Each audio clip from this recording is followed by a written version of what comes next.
so much.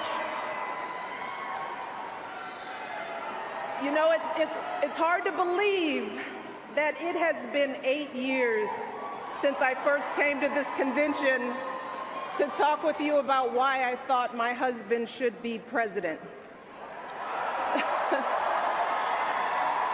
Remember how I told you about his character and conviction, his decency and his grace, the traits that we've seen every day that he served our country in the White House. I also told you about our daughters, how they are the heart of our hearts, the center of our world, and during our time in the White House, we've had the joy of watching them grow from bubbly little girls into poised young women, a journey that started soon after we arrived in Washington, when they set off for their first day at their new school.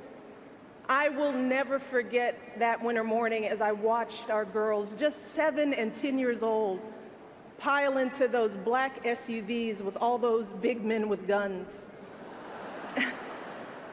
And I saw their little faces pressed up against the window, and the only thing I could think was, what have we done?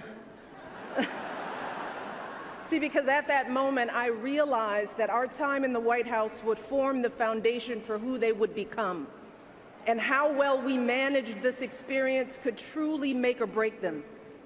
That is what Barack and I think about every day as we try to guide and protect our girls through the challenges of this unusual life in the spotlight. How we urge them to ignore those who question their father's citizenship or faith. How we insist that the hateful language they hear from public figures on TV does not represent the true spirit of this country. How we explain that when someone is cruel or acts like a bully, you don't stoop to their level. No, our motto is, when they go low, we go high.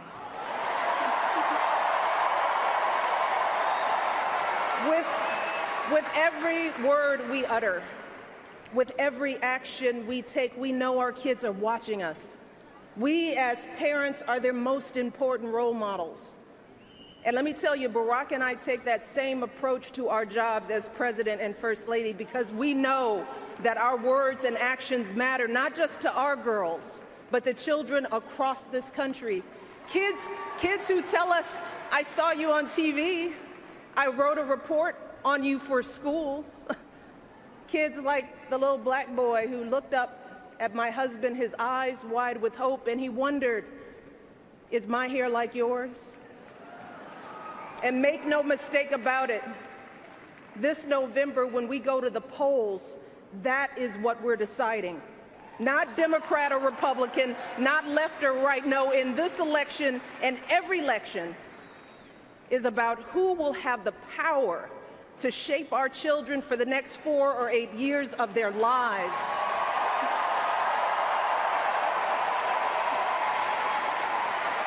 And I am here tonight because in this election, there is only one person who I trust with that responsibility. Only one person who I believe is truly qualified to be President of the United States, and that is our friend Hillary Clinton.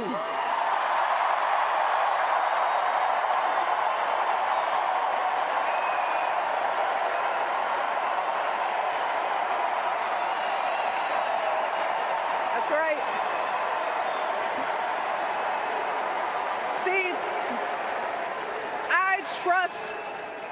I trust Hillary to lead this country because I've seen her lifelong devotion to our nation's children.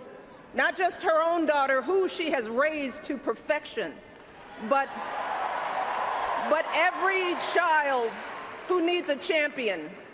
Kids who take the long way to school to avoid the gangs. Kids who wonder how they'll ever afford college. Kids whose parents don't speak a word of English but dream of a better life. Kids who look to us to determine who and what they can be. You see, Hillary has spent decades doing the relentless, thankless work to actually make a difference in their lives. Advocating for kids with disabilities as a young lawyer, fighting for children's health care as First Lady, and for quality child care in the Senate. And when she didn't win the nomination 8 years ago, she didn't get angry or disillusioned.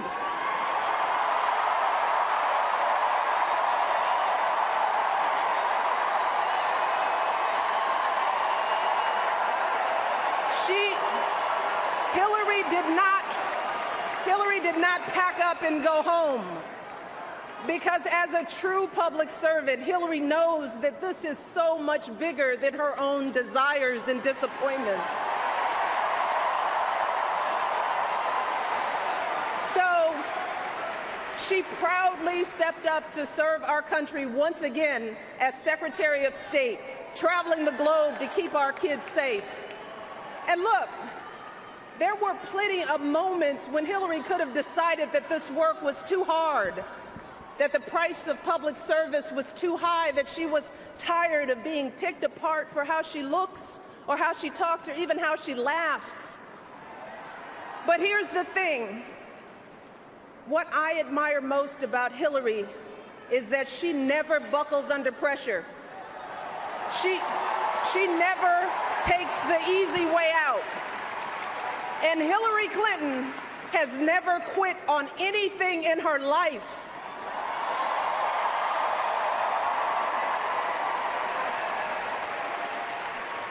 And when I think about the kind of president that I want for my girls and all our children, that's what I want.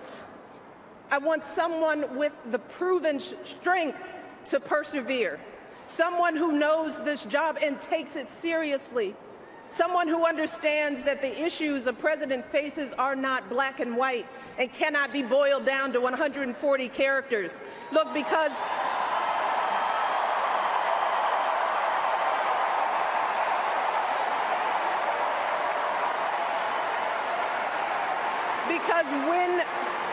when you have the nuclear codes at your fingertips and the military in your command, you can't make snap decisions. You can't have a thin skin or a tendency to lash out. You need to be steady and measured and well-informed.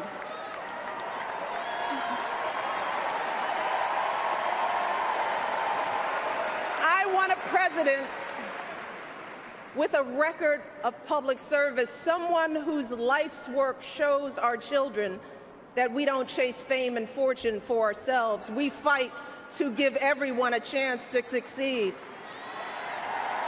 And we give back even when we're struggling ourselves, because we know that there is always someone worse off. And there, but for the grace of God, go I. I want a president who will teach our children that everyone in this country matters. A president who truly believes in the vision that our founders put forth all those years ago, that we are all created equal, each a beloved part of the great American story. And when crisis hits, we don't turn against each other. No, we listen to each other. We lean on each other, because we are always stronger together.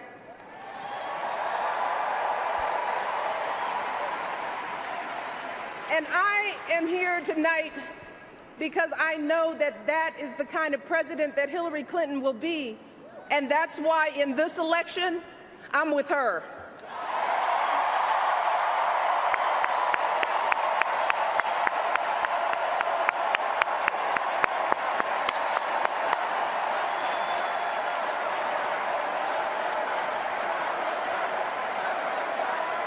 You see, Hillary understands that the president is about one thing and one thing only.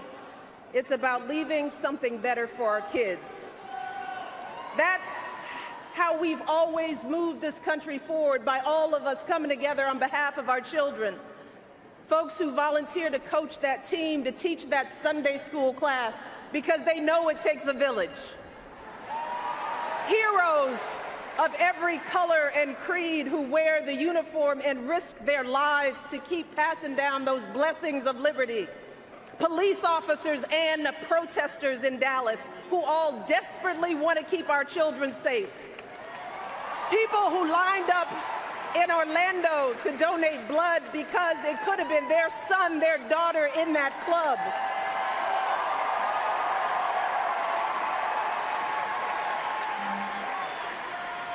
Leaders like Tim Kaine,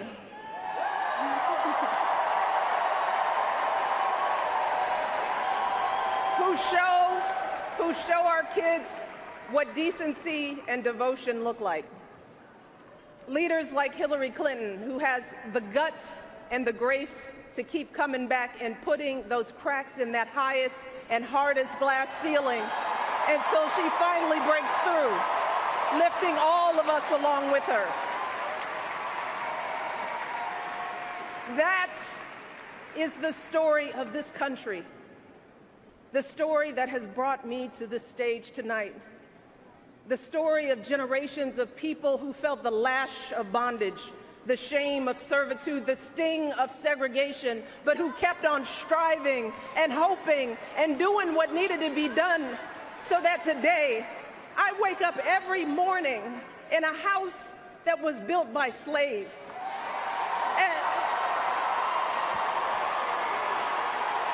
And I watch my daughters, two beautiful, intelligent black young women, playing with their dogs on the White House lawn.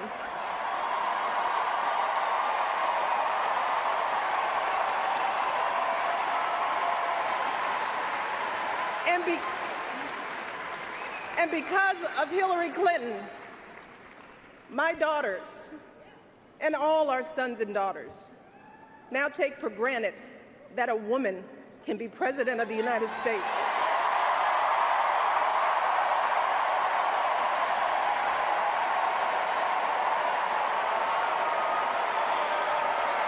So look,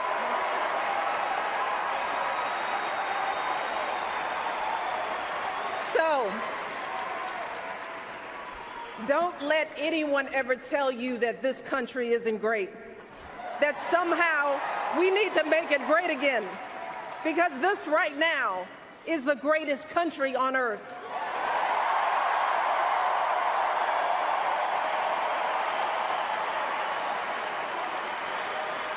And as my daughters prepare to set out into the world, I want a leader who is worthy of that truth, a leader who is worthy of my girls' promise and all our kids' promise, a leader who will be guided every day by the love and hope and impossibly big dreams that we all have for our children. So in this election, we cannot sit back and hope that everything works out for the best. We cannot afford to be tired or frustrated or cynical. No, hear me.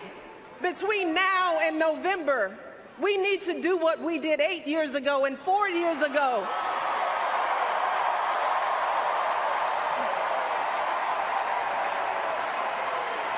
We need to knock on every door. We need to get out every vote. We need to pour every last ounce of our passion and our strength and our love for this country into electing Hillary Clinton as President of the United States of America. So let's get to work. Thank you all, and God bless.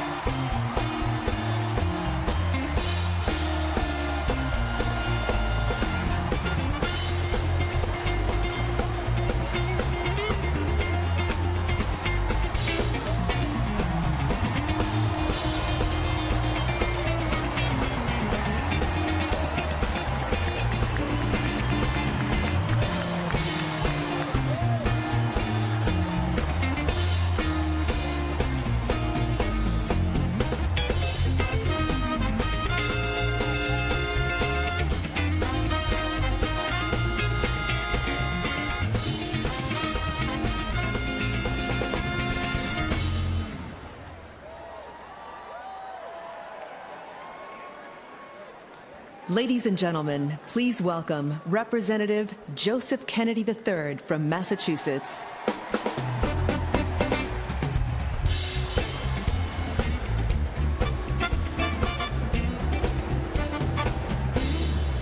Thank you, thank you, thank you. Thanks, guys.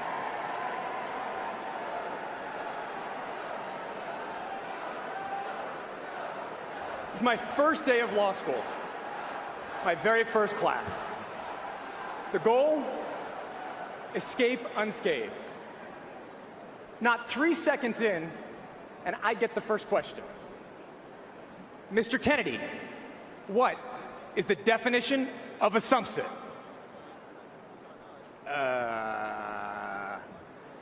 Mr. Kennedy, you realize a subset is the very first word in your reading. Yeah, and I actually circled it because I didn't know what it meant. Mr. Kennedy, do you own a dictionary? That's what people do when they don't know what a word means. They look it up in a dictionary.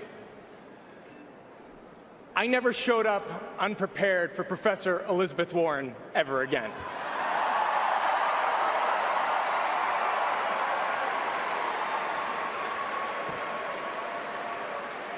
She was the toughest teacher on campus, but the wait list for her class was a mile long. She pushed us hard. She brought out our best. She believed in us. And she believed in the law. Not as an abstraction, but as a living force with the power to make life better or worse. She taught us that its impacts lay not in classrooms or textbooks, but in a society where wages have not budged in 40 years, where 2.5 million children are homeless, where we can expect 1 in 3 black men to go to prison. Our laws have human consequences. That fact fueled a law school professor to take on this country's most entrenched financial interests. It brought a middle-class champion back to a Massachusetts Senate seat. And it led a first-term U.S. senator to become our government's gut check. In a sea of power and privilege, Senator Warren is an anchor for the voiceless and victimized. She asks more from all of us because she believes deeply in each of us. That faith in our country and the American people is the very foundation of our Democratic Party.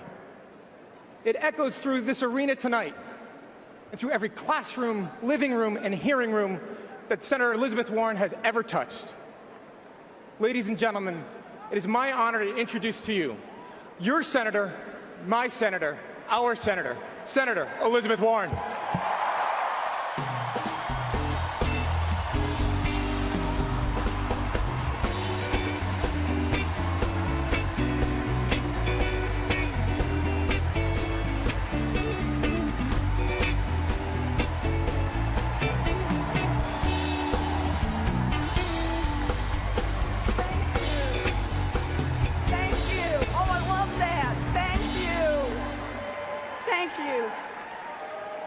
Thank you, Joe, and thank you, Massachusetts, for the great honor of serving as your senator. Thank you, guys.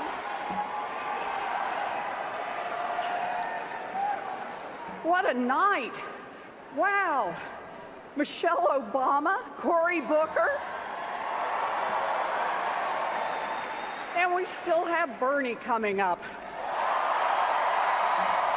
Bernie reminds us what Democrats fight for every day. Thank you, Bernie. Thank you.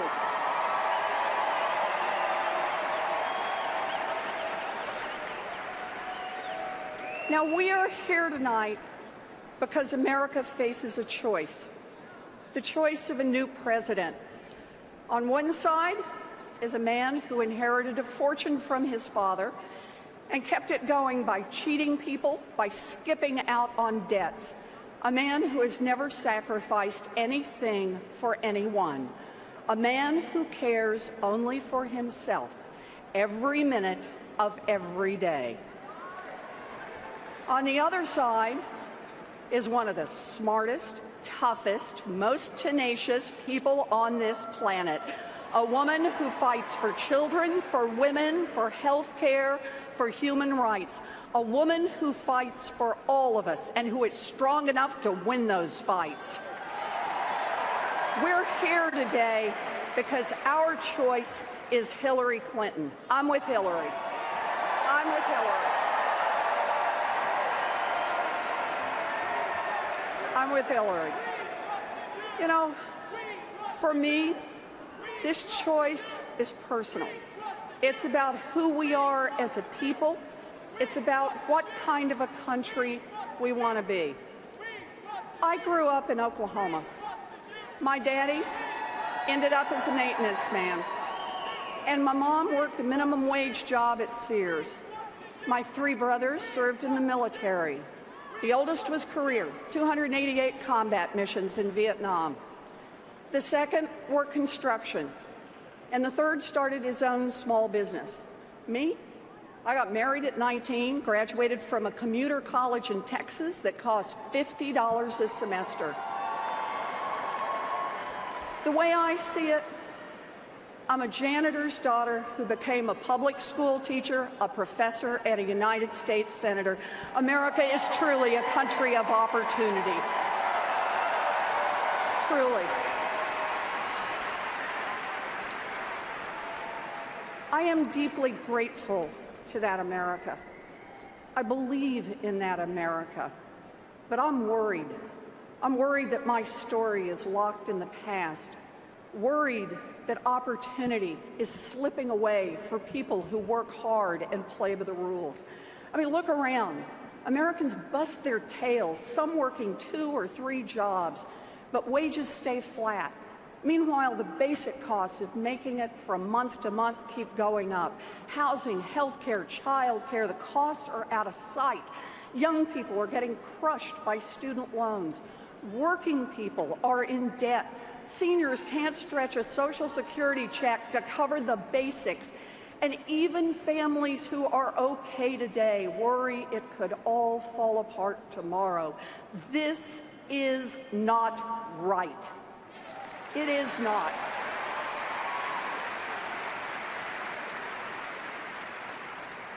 And here's the thing. America isn't going broke. The stock market is breaking records. Corporate profits are at all-time highs. CEOs make tens of millions of dollars. There's lots of wealth in America, but it isn't trickling down to hardworking families like yours. Does anyone here have a problem with that? Yeah, well, I do too. People get it. The system is rigged. You know, it's true. Now, so-called experts claim America is in trouble because both political parties in Washington refuse to compromise. Gridlock. That is just flat wrong. Washington works great for those at the top. When giant companies wanted more tax loopholes, Washington got it done. When huge energy companies wanted to tear up our environment, Washington got it done. When enormous Wall Street banks wanted new regulatory loopholes, Washington got it done. No gridlock there. But try to do something, anything for working people, and you'll have a fight on your hands. Democrats have taken on those fights. That's what we do.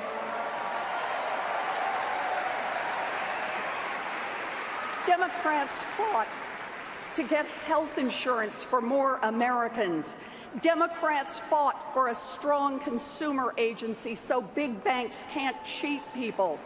We fought, we won, and we improved the lives of millions of people. Thank you, Barack Obama.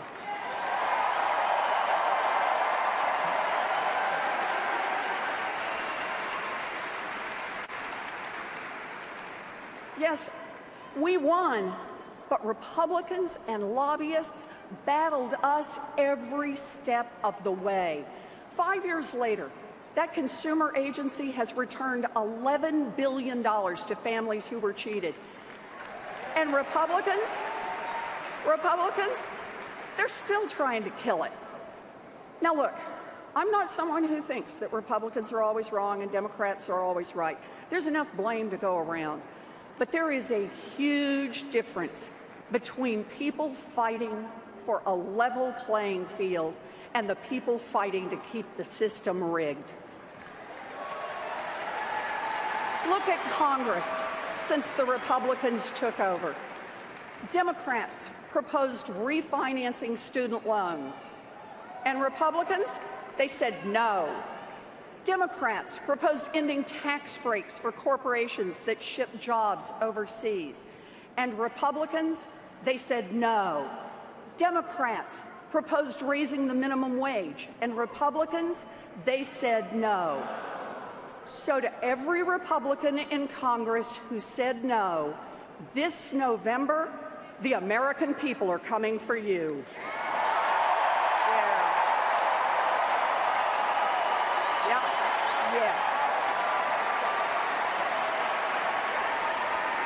That's right.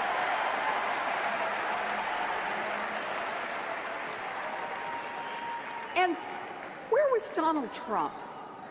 In all these fights, not once did he lift a finger to help working people. And why would he? His whole life has been about taking advantage of that rigged system. Time after time, he preyed on working people, people in debt, people who had fallen on hard times. He's conned them, he's defrauded them, and he's ripped them off. Look at his history. Donald Trump said he was excited for the 2008 housing crash that devastated millions of American families because he thought it would help him scoop up more real estate on the cheap. Donald Trump set up a fake university to make money by cheating people and taking their life savings. Donald Trump goes on and on and on about being a successful businessman, but he filed business bankruptcy 6 times, always to protect his own money and stick the investors and contractors with the bill. Donald Trump hired plumbers and painters and construction workers to do hard labor for his businesses. Then he told them to take only a fraction of what he owed or fight his lawyers in court for years. So, what kind of a man acts like this? What kind of a man roots for an economic crash that cost millions of people their jobs, their homes, their life savings? What kind of a man cheats students, cheats investors, cheats workers? Well, I'll tell you what kind of a man. A man who must never be President of the United States.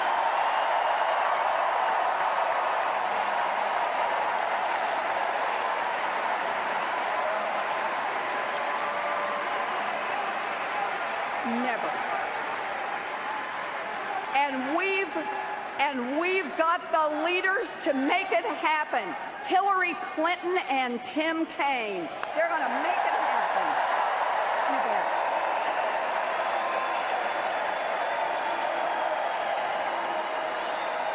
Look, Donald Trump knows that the American people are angry, a fact so obvious he can see it from the top of the Trump Tower. So now he's insisting that he, and he alone, can fix the rigged system. Last week, Donald Trump spoke for more than an hour on the biggest stage he's ever had. But other than talking about building a stupid wall, which will never get built,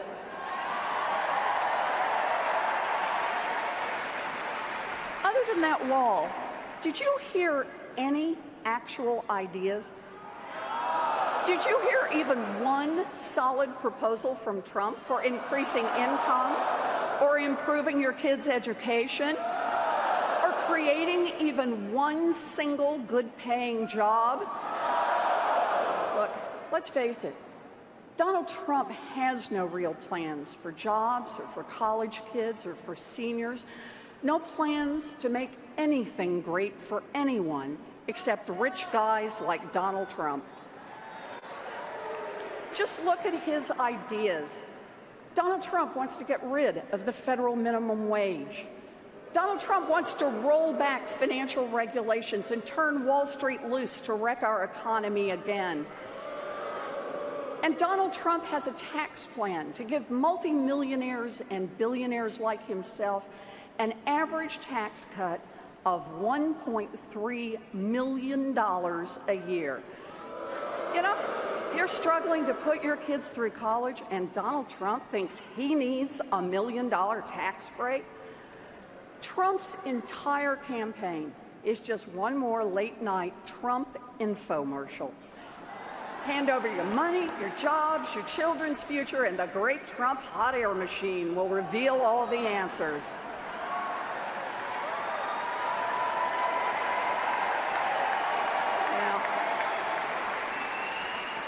And for one low, low price, he'll even throw in a goofy hat.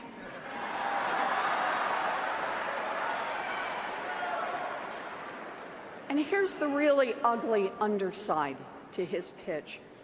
Trump thinks he can win votes by fanning the flames of fear and hatred, by turning neighbor against neighbor, by persuading you that the real problem in America is your fellow Americans, people who don't look like you or don't talk like you or don't worship like you. He even picked a vice president famous for trying to make it legal to openly discriminate against gays and lesbians. That's Donald Trump's America, an America of fear and hate, an America where we all break apart. Whites against blacks and Latinos, Christians against Muslims and Jews, straight against gay, everyone against immigrants, race, religion, heritage, gender. The more factions, the better. But ask yourself this. When white workers in Ohio are pitted against black workers in North Carolina or Latino workers in Florida, who really benefits? Divide and conquer is an old story in America. Dr. Martin Luther King knew it. After his march from Selma to Montgomery, he spoke of how segregation was created to keep people divided. Instead of higher wages for workers, Dr. King described how poor whites in the South were fed Jim Crow, which told a poor white worker that, quote, no matter how bad off he was, at least he was a white man, better than the black man. Racial hatred was part of keeping the powerful on top.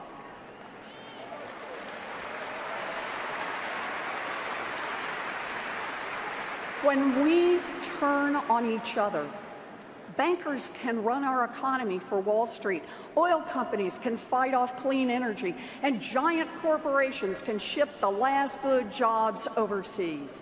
When we turn on each other, rich guys like Trump can push through more tax breaks for themselves, and then we'll never have enough money to support our schools or rebuild our highways or invest in our kids' future.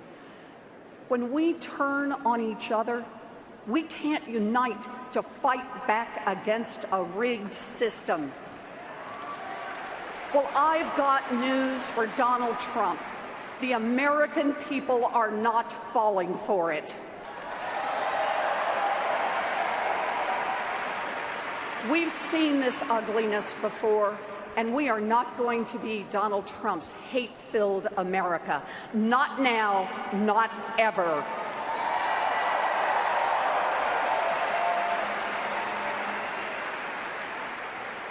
This is about our values, about our shared values with our candidates, Hillary Clinton and Tim Kaine.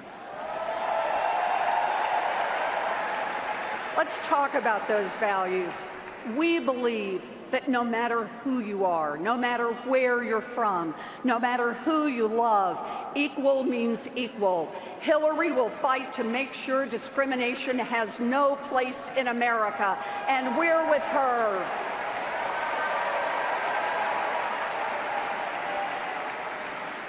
We believe that no one who works full-time should live in poverty.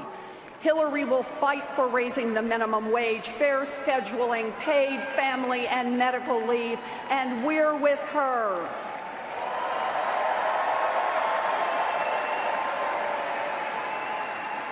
We believe every kid in America should have a chance for a great education without getting crushed by debt.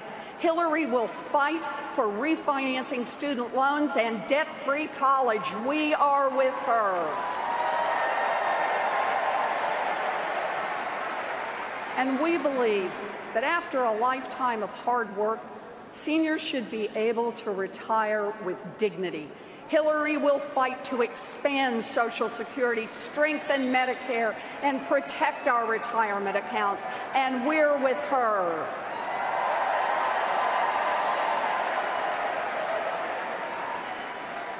We believe that oil companies shouldn't call the shots in Washington, that science matters, that climate change is real.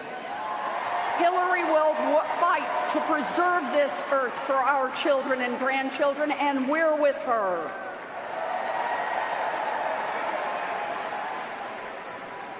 We believe, and I can't believe I have to say this in 2016, in equal pay for equal work and a woman's right to control over her own body. Hillary will fight for women, and we're with her. That's right. We believe we don't need weaker rules on Wall Street. We need stronger rules. And when big banks get too risky, break them up. Hillary will fight to hold big banks accountable, and we're with her.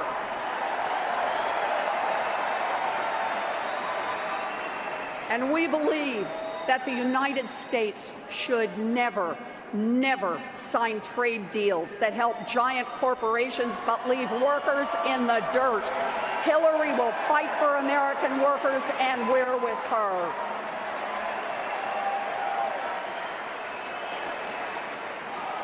Okay. And just one more. We believe we must get big money out of politics and root out corruption. Hillary will fight to overturn Citizens United and return this government to the people.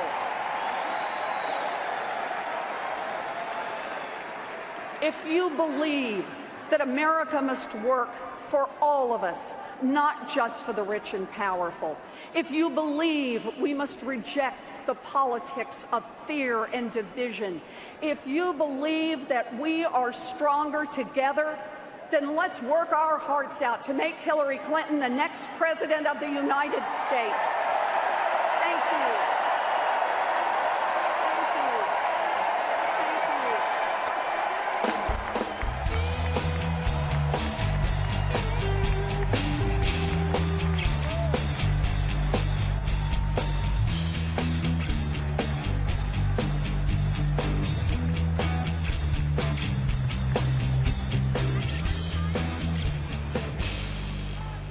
Please welcome Representative Keith Ellison from Minnesota.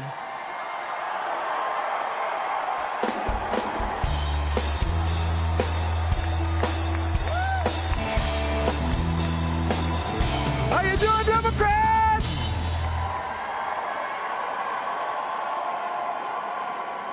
You know, tonight, my Democrats, we are united around the most progressive platform in history. The most progressive platform in history, a $15 an hour minimum wage, banning private prisons, expanding Social Security, the public option, and debt-free college tuition. That's the platform that Bernie Sanders and Hillary Clinton wrote together.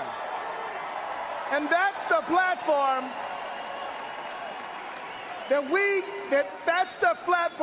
that we can make the law of the land if we stand together, if we work together, and if we vote together on November 8th. You know, Trump, he wants to divide and conquer us with his anti-Muslim, anti-Mexican, anti-worker message. They don't want us to vote. They want to push voter ID laws that block black and Latino voters. Paul Ryan won't even allow a vote to restore the Voting Rights Act. You know, we must push back. Voting is not voting is not a protest. It is a surrender. When they bring the fear, we bring the courage. When they bring the division, we got to bring the unity, everybody. As a proud, and I said proud, Bernie Sanders supporter, I will always remember feeling the burn in Minnesota. There's my Minnesotans over there. 6,000 in Duluth, 14,000 in St. Paul. Bernie sparked the beginning of a revolution, y'all. He packed them in from Davenport to Detroit, to your town and mine. 13 million Americans voted their progressive values, and millions more made an investment in building that movement, $27 at a time. You know, together, we call for climate justice. We call for racial justice. We call for wage justice. And you know what? We made our voices heard. And together, Democrats, we will make our voices heard in November when we defeat Donald Trump and elect Hillary Rodham Clinton to the next president of the United States of America.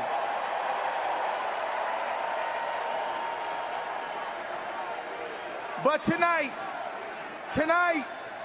let us raise our voices in gratitude to the man who has helped make this great party greater than ever. Ladies and gentlemen, I give you Bernie Sanders.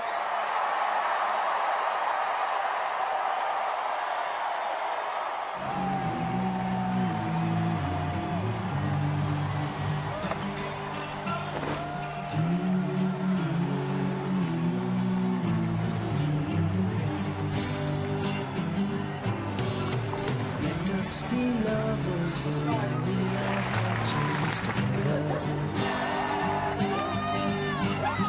I've got some real estate here in my bag, counting the cars on the New Jersey Turnpike. They've all come to look for America. All come to look for America.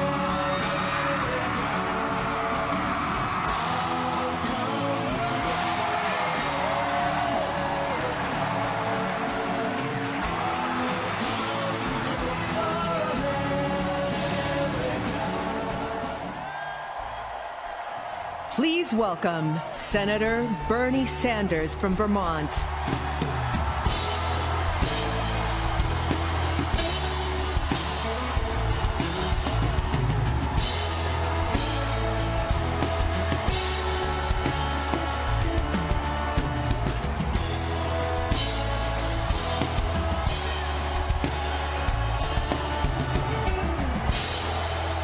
Thank you.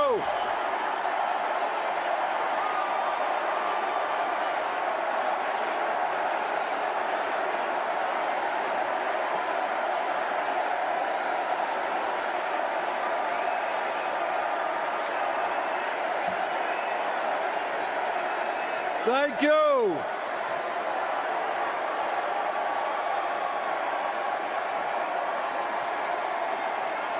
Thank you.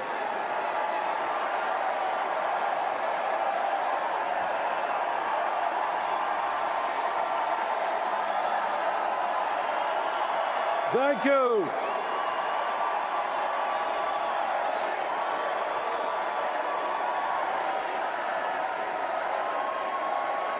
Thank you all very much.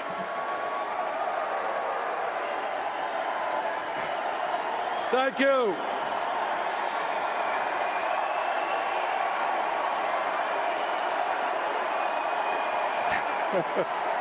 Thank you.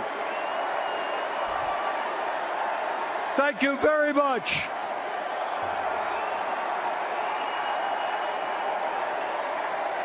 Thank you. Thank you. It is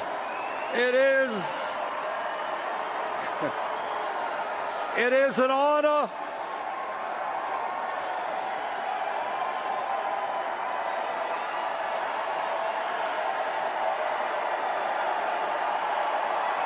Thank you.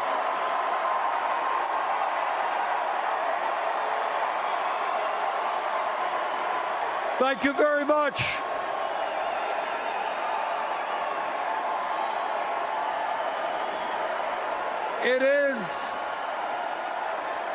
It is an honor to be here tonight.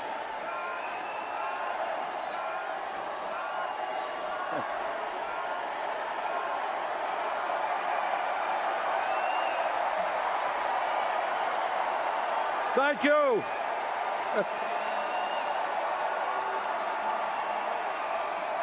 Thank you very much. Thank you. Thank you. It is an honor to be here tonight and to be following in the footsteps of my good friend Elizabeth Warren, and to be here tonight to thank Michelle Obama for her incredible service to our country. She has made all of us proud. Let me begin by thanking the hundreds of thousands of Americans who actively participated in our campaign as volunteers. Thank you.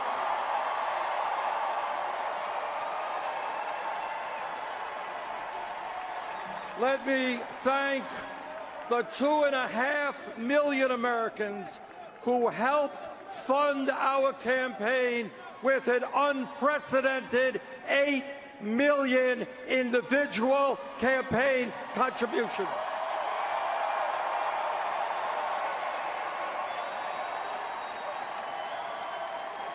Anyone know what that average contribution was? Right, $27. And let me thank the 13 million Americans who voted for the political revolution.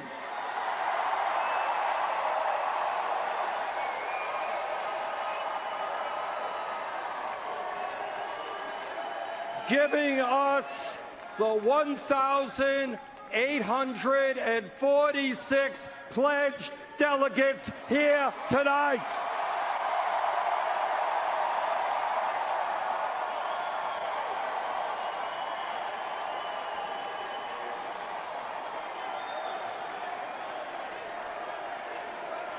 And delegates, thank you for being here, and thank you for all the work you have done. I look forward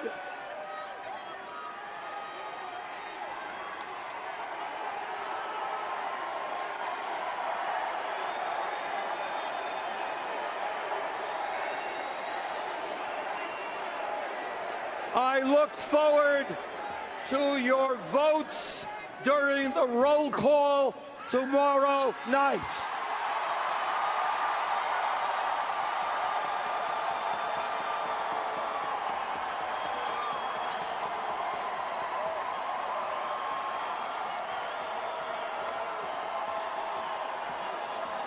And let me offer a special thanks to the people of my own state of Vermont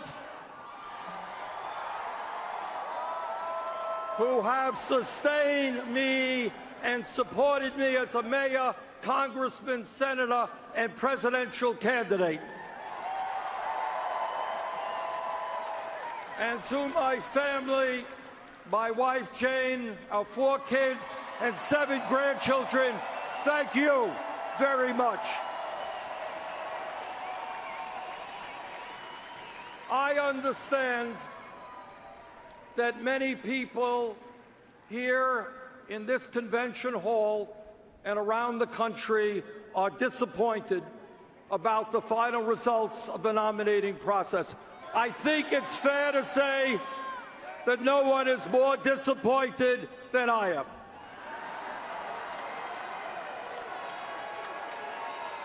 But to all of our supporters here and around the country, I hope you take enormous pride in the historical accomplishments we have achieved.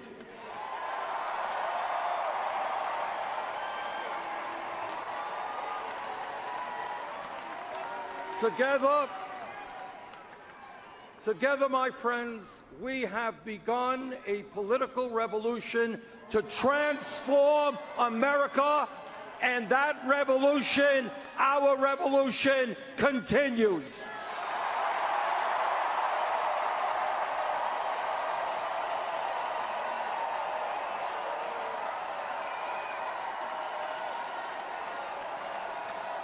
Election days come and go, but the struggle of the people to create a government which represents all of us and not just the 1%.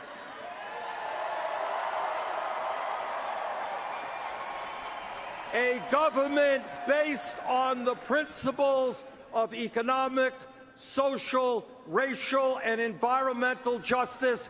That struggle continues.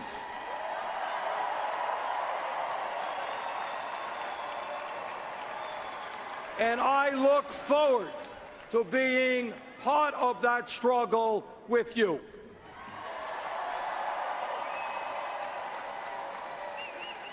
Let me be as clear as I can be. This election is not about, and has never been about, Hillary Clinton or Donald Trump or Bernie Sanders or any of the other candidates who sought the presidency. This election is not about political gossip. It's not about polls. It's not about campaign strategy. It's not about fundraising. It is not about all the things that the media spends so much time discussing.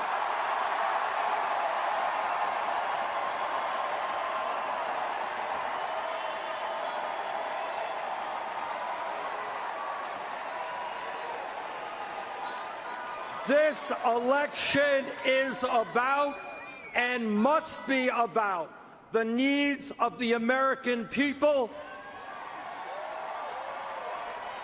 and the kind of future we create for our children and our grandchildren.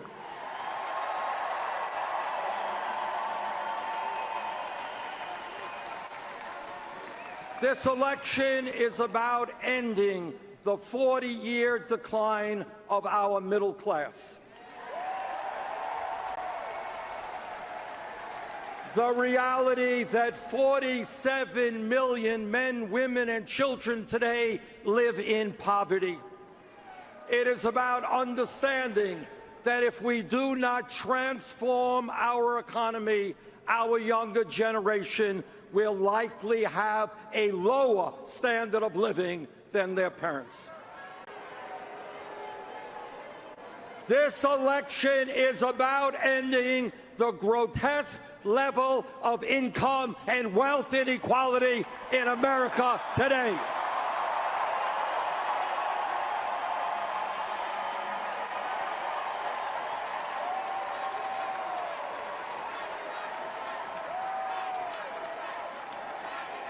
It is not moral, it is not acceptable, and it is not sustainable that the top 0.1% now owns almost as much wealth as the bottom 90%.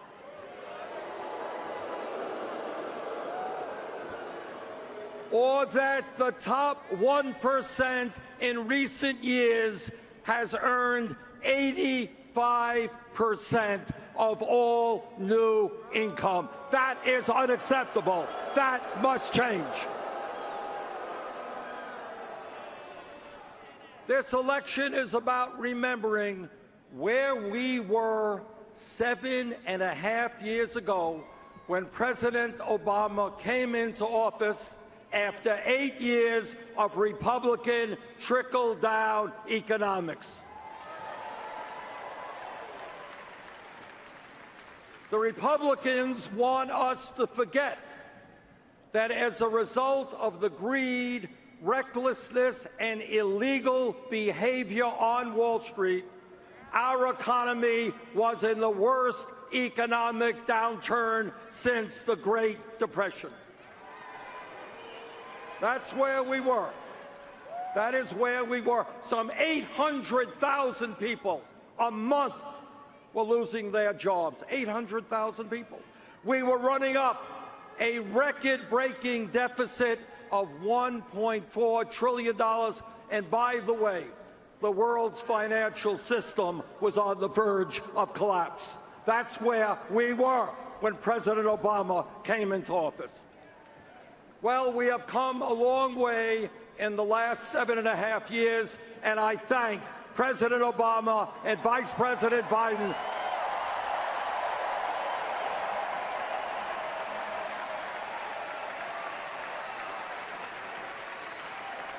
I thank them for their leadership in pulling us out of that terrible recession. Yes, we have made progress, but I think we can all agree that much, much more needs to be done.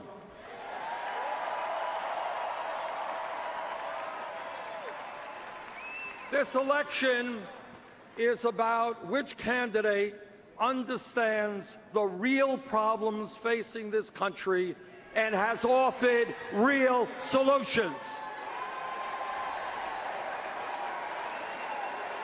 Not just bombast, not just fear-mongering, not just name-calling and divisiveness.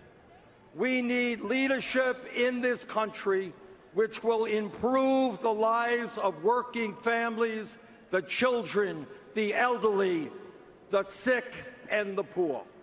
We need leadership which brings our people together and makes us stronger.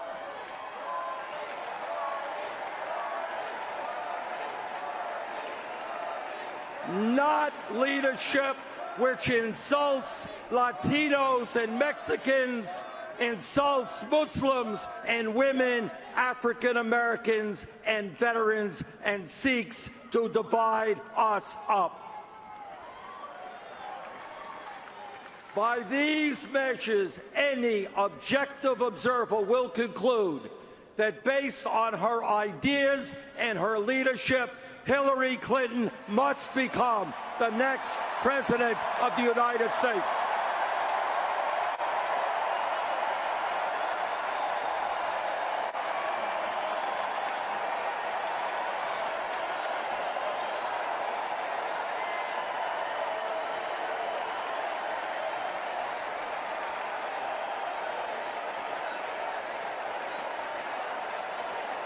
The choice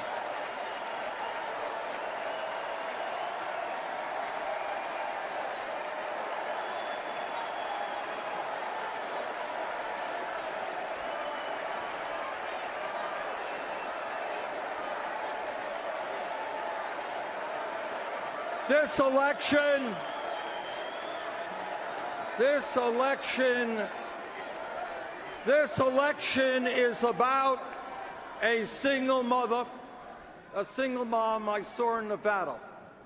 who with tears in her eyes told me she was scared to death about the future because she and her daughter were not making it on the $10.45 an hour she was earning. This election is about that woman and the millions of other workers in this country who are struggling to survive on totally inadequate wages. Hillary Clinton understands that if someone in this country works 40 hours a week, that person should not be living in poverty.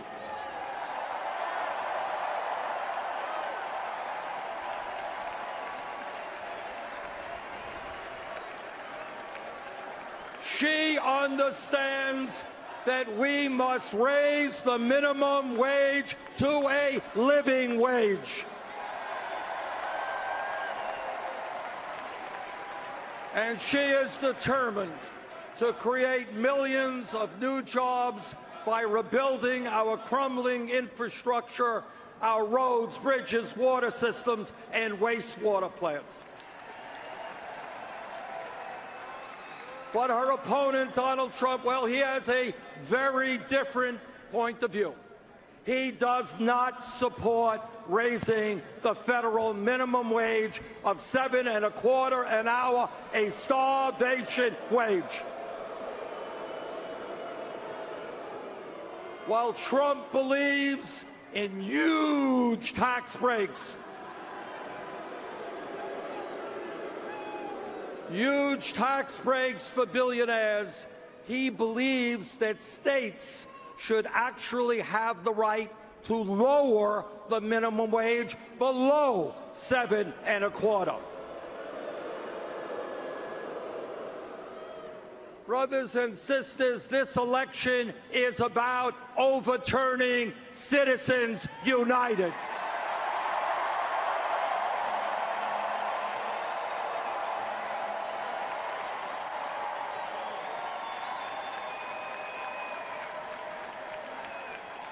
Citizens United is one of the worst Supreme Court decisions in the history of our country.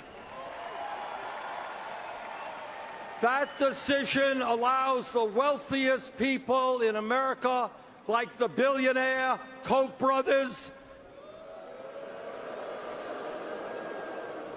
to spend hundreds of millions of dollars buying elections and in the process undermine American democracy.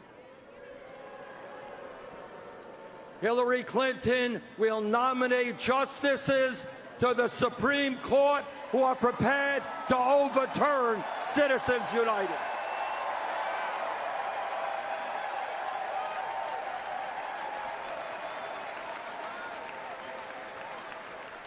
And end the movement toward oligarchy that we are seeing in this country.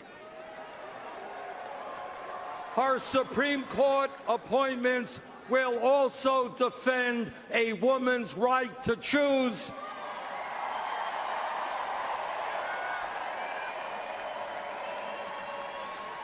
workers' rights, the rights of the LGBT community, the needs of minorities and immigrants, and the government's ability to protect our environment.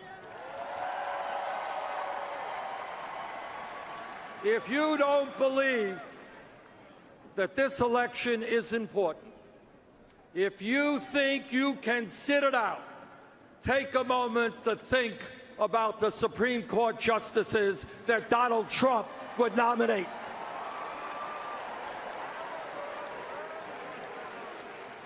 And what that would mean to civil liberties, equal rights, and the future of our country. This election is about the thousands of young people I have met all over this country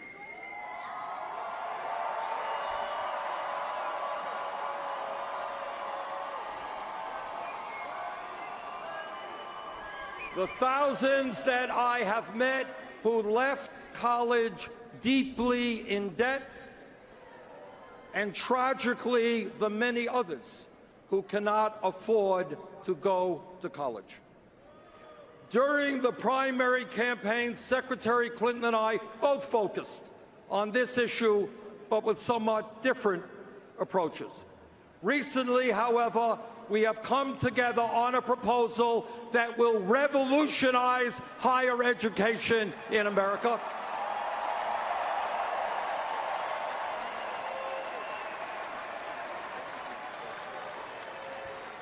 It will guarantee that the children of any family in this country with an annual income of $125,000 a year or less, 83% of our population will be able to go to a public college or university tuition free.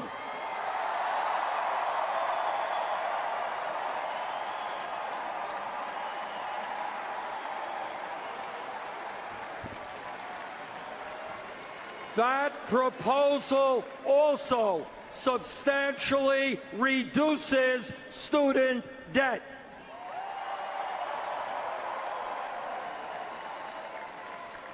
This election is about climate change, the great environmental crisis facing our planet, and the need to leave this world in a way that is healthy and habitable for our children and future generations. Hillary Clinton is listening to the scientists who tell us that unless we act boldly to transform our energy system in the very near future, there will be more drought, more floods, more acidification of the oceans, more rising sea levels. She understands that we can create hundreds of thousands of jobs transforming our energy system.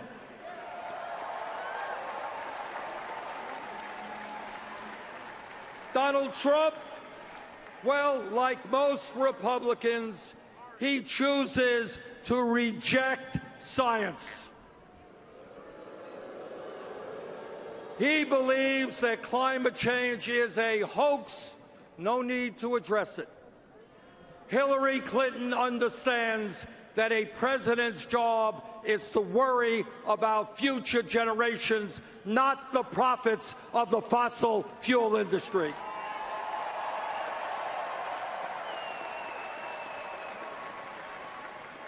This campaign is about moving the United States toward universal health care.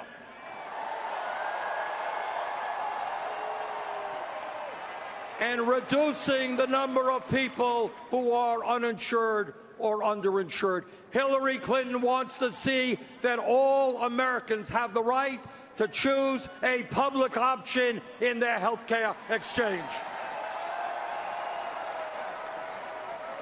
She believes that anyone 55 or older should be able to opt in to Medicare.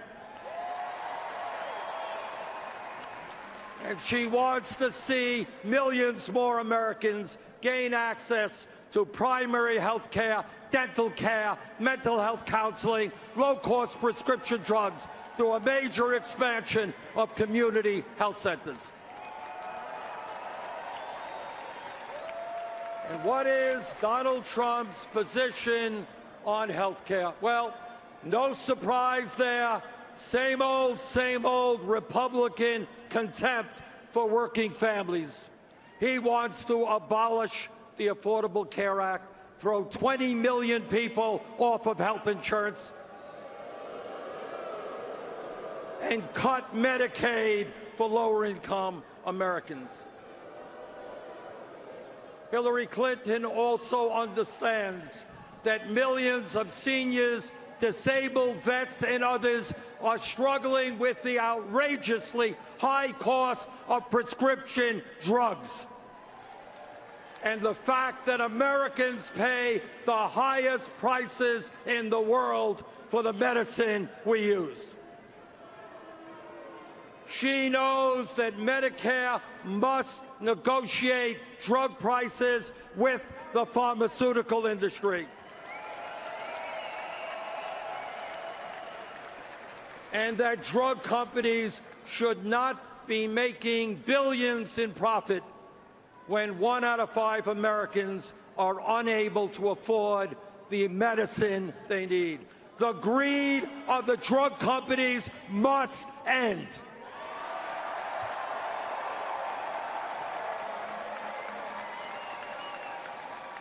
This election is about the leadership we need to pass comprehensive immigration reform and repair a broken criminal justice system.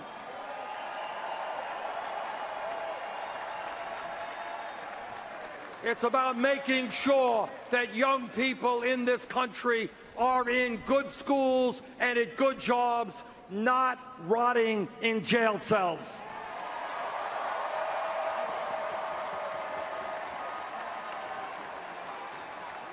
Hillary Clinton understands that we have to invest in education and jobs for our young people, not more jails or incarceration.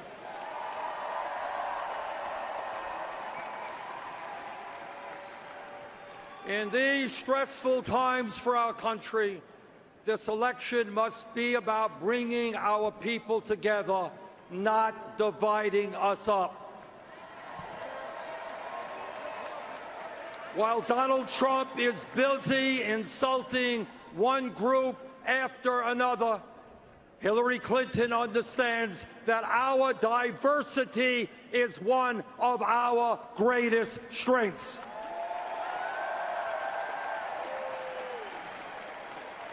Yes, we become stronger when black and whites, Latino, Asian American, Native American, when all of us stand together.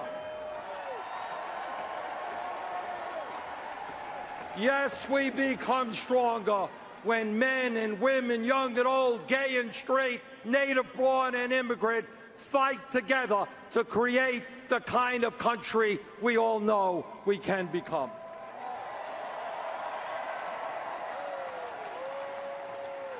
It is no secret that Hillary Clinton and I disagree on a number of issues. That is what this campaign has been about. That is what democracy is about.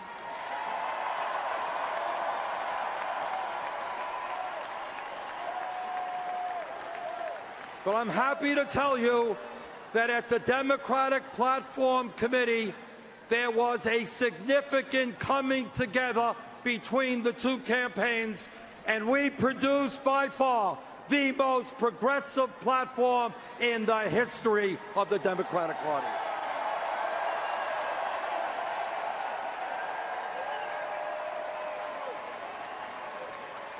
Among many, many other strong provisions, the Democratic Party now calls for breaking up the major financial institutions on Wall Street,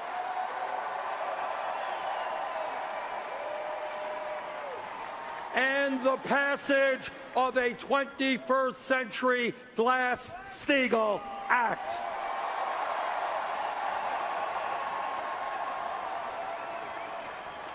It also calls for strong opposition to job-killing trade agreements like the TPP.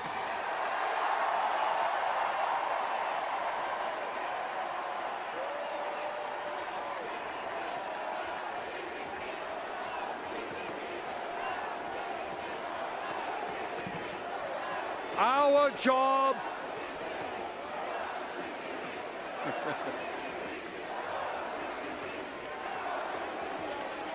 right. We have got to make sure that TPP does not get to the floor of the Congress in the lame duck session.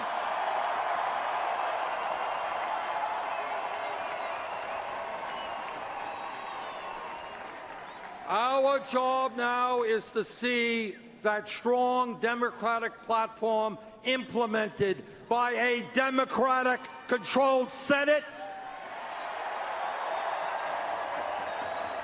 by a Democratic House, and a Hillary Clinton presidency.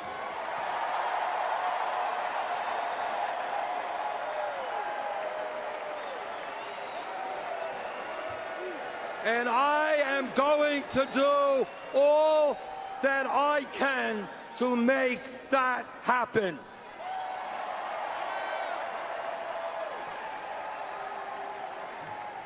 I have known Hillary Clinton for 25 years. I remember her, as you do, as a great First Lady who broke precedent in terms of the role that a First Lady was supposed to play as she helped lead the fight for universal health care.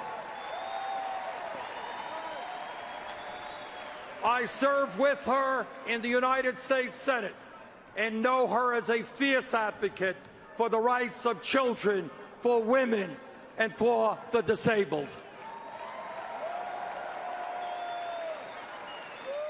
Hillary Clinton will make an outstanding president, and I am proud to stand with her tonight.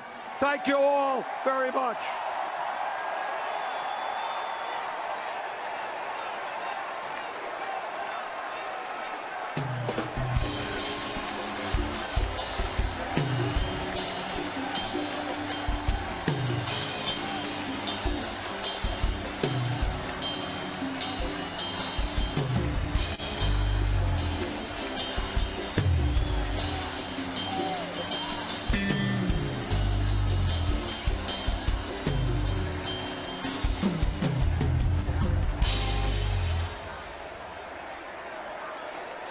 Ladies and gentlemen, please welcome Rabbi Julie Schoenfeld of White Plains, New York.